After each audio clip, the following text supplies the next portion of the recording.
we'd left England behind under the blanket of a blackout, and then when we get to America, everything's lit up. And I remember when we went into Newfoundland and seeing all the lights, we couldn't believe it. Everybody was, and they put us on a train, and that travelled down through Canada, through New York, to a place in New Jersey called Asbury Park. It consisted of 2 hotels that had been taken over, made a naval base, and it was a holding base while you were waiting for your ship to be finished and sent to the dockyard, wherever it was. Well, I picked mine up in Philadelphia, and so I had, a good month in America waiting for the ship, so I was beginning to like America.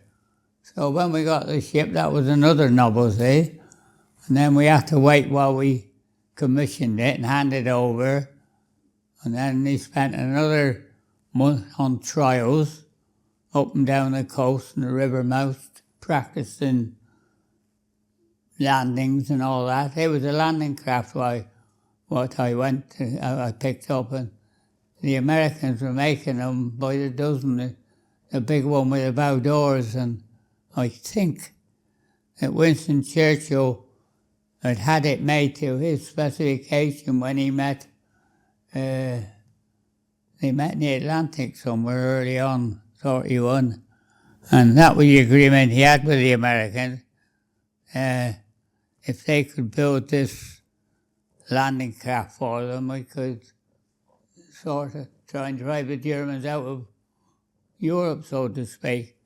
And of course, in the meantime, the Americans came in the war at the end of 41, and that was a good thing from our point of view, because it got them behind us, and they were willing to help us more than the first time, you see.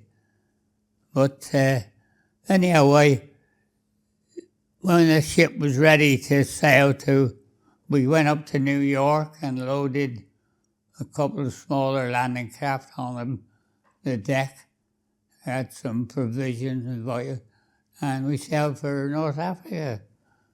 And that took 21 days in convoy, because the convoy can only go about 7 to 8 knots, which is, it doesn't sound much, but over a period of weeks, it's not too bad. You cover a lot of mileage.